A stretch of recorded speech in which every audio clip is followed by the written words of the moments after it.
Hey, it's Stu here, aka Treble, and I just wanted to walk you through what I'm doing here with adding a modification to an original GunCon.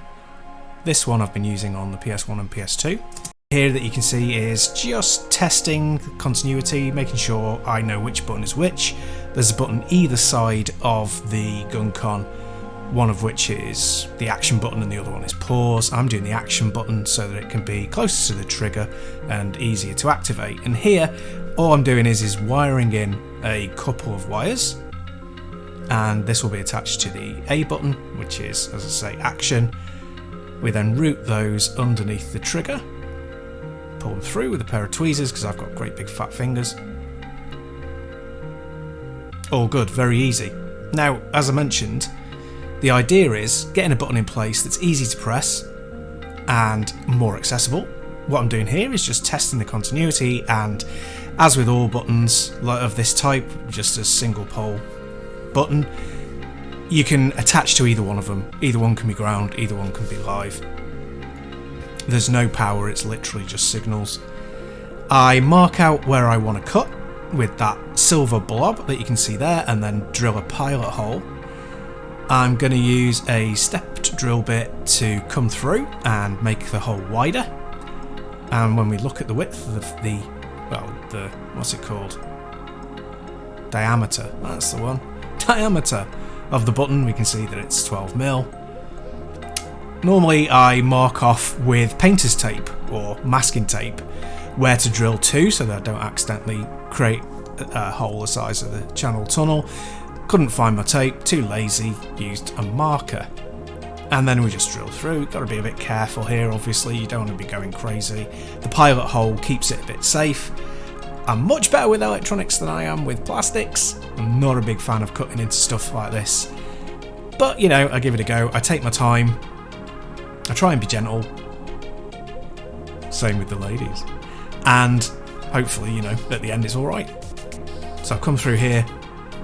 Now the fit here isn't okay, it doesn't work properly, so I puzzled out for a moment and then I realised that actually it was just me being dumb. No surprise there.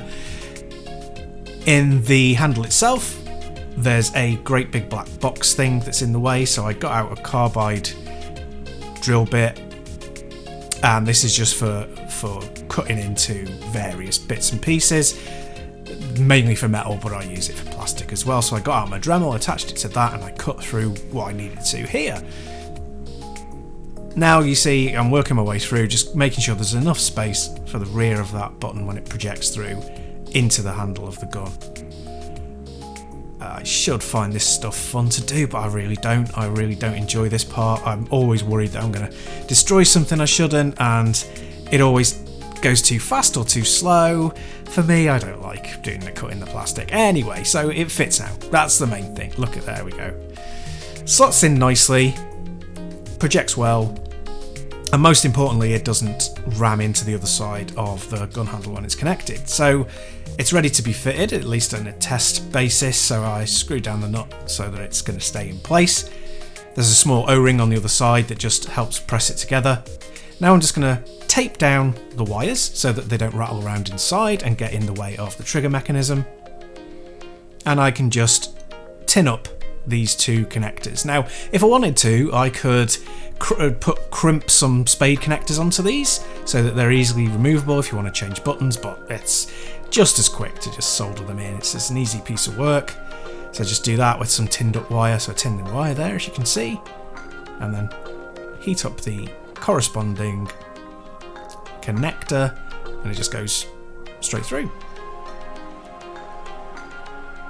Test again, make sure that they are connected okay, and when we press on the button that the lovely multimeter beeps to show that it makes a connection, so it's off when not pressed, on when pressed. And there we go, that's the button in the handle. Seeing this extremely dark and very difficult to parse footage, when I press the button, it activates. So in cover, press the button, out of cover, there we go, back and forth. Hope you enjoyed that.